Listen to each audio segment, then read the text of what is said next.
Alright, so in today's video, I'm going to show you this script, which is deconstructing a script that we created last time and just simplifying it into the useful part of the script so you can use it with other designs. So on this one, we have a default box that we now can turn into contours.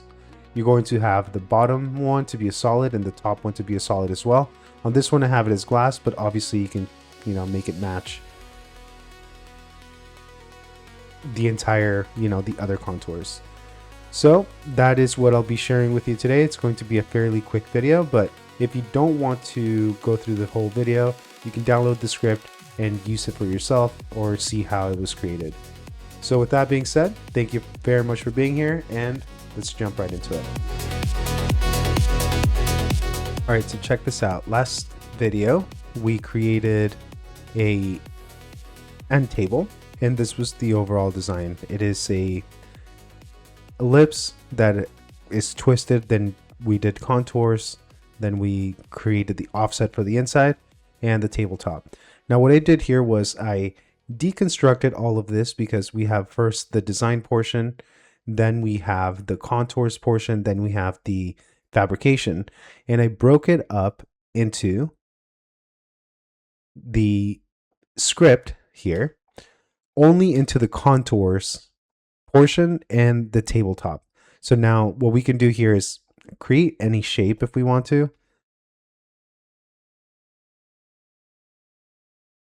And then we can extrude this up. You can type in cap, and let's say we'll round the edges. We'll do fillet edge at the top. Okay, let's do it a bit bigger. So 4. And then here, let's now twist it. So using sub objects, I'm picking the top ones. And I'm just going to rotate this a little bit like this. Okay, now let's turn this into this by selecting the object. We can go to set one geometry. We can use this shape. And the contour spot, well, that's going to be the point location where you want it to start. We can also use an area component if you want to pick the midpoint as that point. So notice now that if we hide that geometry in Rhino, we see that we have basically created that table design very quickly. All we had to do was create the form, and then the script takes care of number 1, the contours. These are going to be the vertical divisions. Then we have the offset. So we can do the offsets being the same, or we can have them vary depending on the larger offsets. And then over here, we have our top, which is going to be shifted a tiny bit so it doesn't cause any distortion here within the viewport. So with that being said, the idea of this video was mostly to show you that a lot of the scripts and a lot of the tutorials that I do, I actually can go back in and separate them depending on the different things that we did within the script. And in this one, what we have is, I'm going to just plug this here. Or maybe that one goes there. I'm just trying to make it as organized as possible here. So if we put the B-rep here, we put the point here. I'm going to delete this too. Hide the wire display. I'm just trying to clean it up to make it look a little bit easier for anyone that wants to download and use this. So the contour point is this one. So basically you set the B-rep on this one. This is the center, which is going to be the contour point, and we can now use this. So something like this. You can also set a different point. And we can also change the form. So let's say if we did a octagon, take this one up like this. And now we're going to twist it,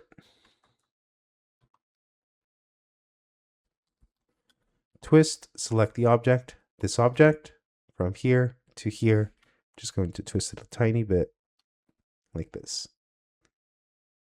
Now let's take this and go here to set 1B rep. And now we can change this form. We can even alter this within Rhino.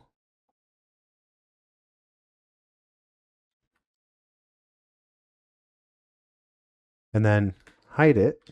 And now you're going to have this table out here. Let's see if it, just trying to clean it up once again.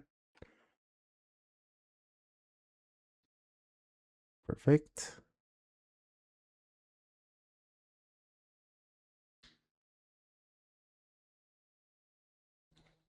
We'll call this one top shift. So that's basically what I wanted to do with today's video. It was to show you that you can go further from just your script and you can deconstruct them into useful scripts that you can use over and over again. This one is going to be useful because you can plug in any form. Now what I had here was I have this geometry, which is a box, and then I have this point, which is the midpoint, and I was using those as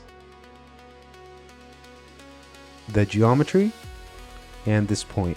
So when you download it, you're going to see that there's a box as the design, and so you can always change the object by setting 1B rep. So I'll go here, clear values, and now I'm going to save this and have this available for you to download. So if you have any questions, make sure to let me know in the comments below. This will be available for about a week until the next video is posted, so you can see how this was all created and also so you can use it for your designs. So thank you very much for being here, and I hope to see you in the next video.